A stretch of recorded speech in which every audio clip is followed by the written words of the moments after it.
Hi friends, today we are going to talk about the collapse of the United Kingdom, once known as the superpower of the world.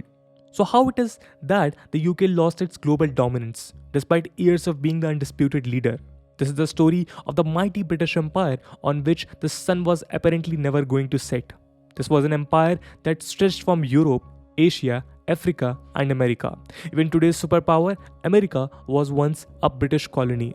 In today's video, we are going to discuss the reasons for the decline of UK's hegemony and the major events that brought an end to its global dominance. Till the beginning of the First World War, UK was truly a superpower that led the alliance of France, USA, and Russia against Germany. The British Empire controlled almost 35% of the global GDP. It had a robust industrial sector, the products of which dominated the world market. Today, most commodities carry a Made in China label. But back in the beginning of 20th century, almost every machine-made product had Made in England written on them. Britain controlled 27% of the world's manufactured exports, and its trade share in the GDP was about 54%, a great deal more than Germany's 40% and USA's 10%. You must have heard about the famed Manchester cloth, the ultimate symbol of British dominance. This is the same cloth that Mahatma Gandhi talked about banning in his Swadeshi struggle. In every protest, Manchester clothes became the prime targets. Moreover, Britain had a massive army where soldiers from around the world fought in the world wars. Even Indian soldiers were involved in the war, to honor whom British built the India Gate. There has perhaps never been an empire in the history as big as the British Empire. Its exploitative colonial policy brought to its immense wealth and the power of influence. In a research report published by Columbia University Press, Professor Utsa Patnaik writes that Britain stole about $45 trillion from India. A similar claim was made by our Foreign Affairs Minister S. Jaishankar last year. Such was Britain's dominance that it was able to force Germany into signing the humiliating Treaty of Versailles, which became a major contributing factor leading to the Second World War. The British Empire also changed the design of world map from the Middle East to Africa and Europe. Let's now look at some of the major events that led to Britain's superpower collapse. It was World War I that first initiated the downfall of Britain. According to the book The Economics of World War I by Broadberry and Harrison, Britain lost nearly 7,15,000 military personnel. Among the rest, more than 15 lakh were injured. This massively deprived Britain of human resources that were especially needed for the post-war recovery. About 3.6% of human capital, 10% of domestic assets, and 24% of overseas assets were destroyed. 25% of Britain's GDP was wasted in the war effort. This significantly weakened UK, forcing it to accept loans from the USA.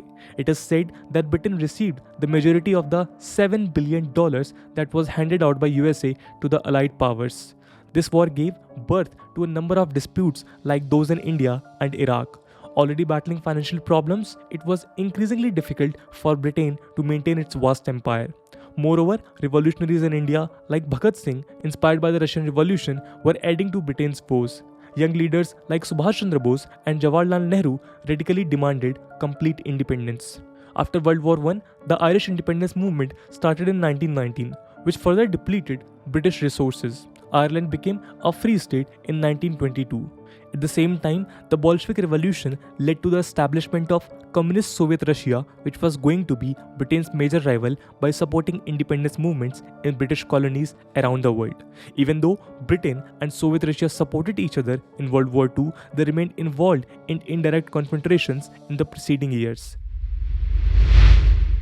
Britain's problems were just beginning to show when the world was starting at a massive economic crisis in 1929 and 30, widely known as the Great Depression. It sent shockwaves throughout Europe, forcing about 27 lakh people into unemployment. Food riots became the norm and social unrest was at its peak. As we already mentioned, Britain was an export-dependent economy, and the Great Depression cut its export to half. Major industrial areas like southern Wales, northeast England, and parts of Scotland were the worst affected. Banks all over Europe started to collapse, and Britain suffered a fiscal deficit of £120 million. Probably the worst affected was Germany, which was already reeling under the harsh penalties of the Treaty of Versailles. It had to give massive compensation to Britain. On top of that, the Great Depression pushed its population to starvation. Already furious with the Treaty of Versailles, Adolf Hitler was further driven towards extremism because of the economic crisis. This led to the rise of Hitler and his Nazi party. Like the Nazism in Germany, fascism took hold of Italy under the leadership of Benito Mussolini. Italy had fought on the side of Britain in World War I, but the harsh post-war reparations agreement made Mussolini hostile. Another reason for the rise of fascism and Nazism was European powers' greed for colonies. UK was leading far ahead than both Italy and Germany, who were also trying to expand their colonies. This naturally upset imperial powers like UK and France. This greed led to a vicious cycle, ultimately pushing the world into another world war. Anyway, since the 1930s, fascism and Nazism became the two biggest threats for UK for the next 7 to 8 years. England was just recovering from the onslaughts of the Great Depression when Germany invaded Poland in 1939, sparking World War II. UK and France declared war against Germany, but in 1940, Germany was able to defeat France and invade it. Japan and Italy joined Germany, and together these Axis powers emerged victorious in one battle after another.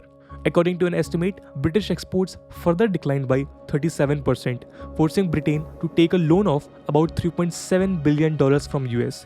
Britain also faced a balance of payment crisis.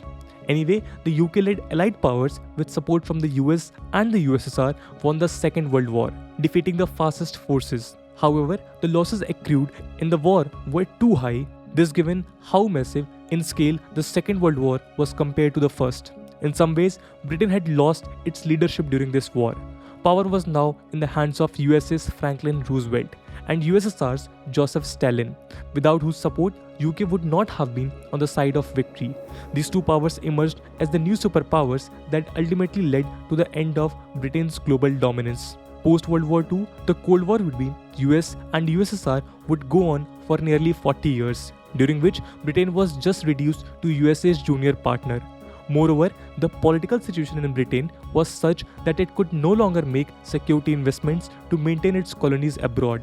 This was one of the major reasons why in 1945 Britain started making plans to exit India as soon as possible. It was because of this hasty planning that the Indian subcontinent had to bear the brunt of a massive humanitarian crisis in which lakhs of people were displaced and were killed in riots. Britain did the same thing in Palestine, and that is one of the reasons why the Palestinian problem still continues. Britain adopted an inward-looking policy and started focusing on the welfare of its people, with whatever resources it had at its disposal. In 1965, Britain tried a last-ditch effort to salvage from its hegemony in the Suez Canal crisis, but unfortunately, it turned out to be a disaster. Egypt's leader, Abdel Nasser, had nationalized the Suez Canal.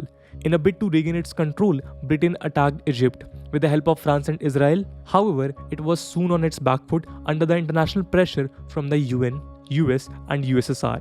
UK's withdrawal from Suez Canal symbolized that its days of hegemony and global dominance had finally come to an end, and it could no longer rule the world on its whims and fantasies.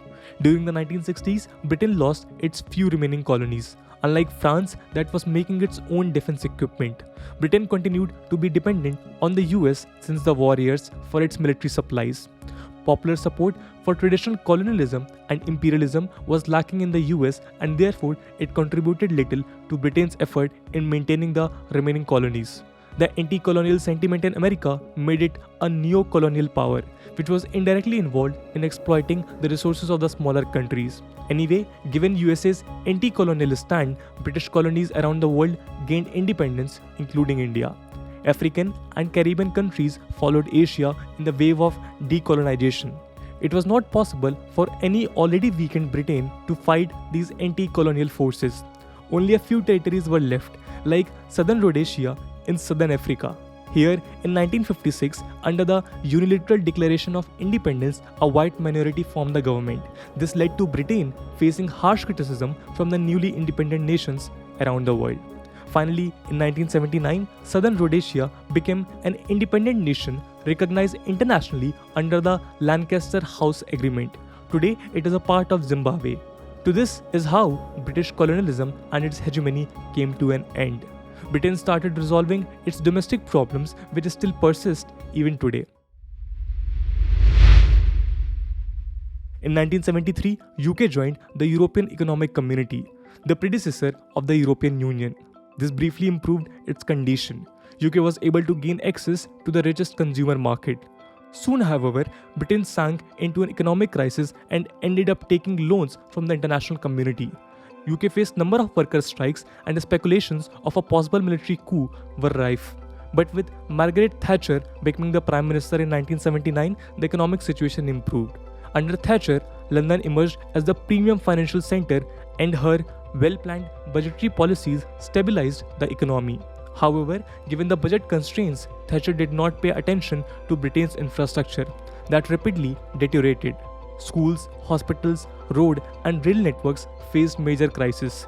With the arrival of Thatcher, there was hope that UK would re-emerge, but that did not happen. When Prime Minister Tony Blair allied with the USA and pushed Britain to the war with Iraq, he ended up isolating it from the international community. Later, in 2016, Brexit added to its isolation. The most recent example of Britain's downfall was visible during the COVID crisis, where its poor handling of the pandemic was widely criticized. Britain's lockdown policies were haphazard and abrupt, leading to a higher rate of infection. These abrupt measures adversely affected the economy. According to experts, Germany and France are the bigger powers in Europe today, who would leave Britain far behind in future. UK's story reveals how its uncontrolled expansionary policies ultimately destroyed its empire. So my friends, this was a case study on the fall of British Empire. What's your thought on this? Do not forget to comment below. And if you have liked the video, share it with your friends. We will meet in next video. Till then, Jai Hind, Jai Bharat.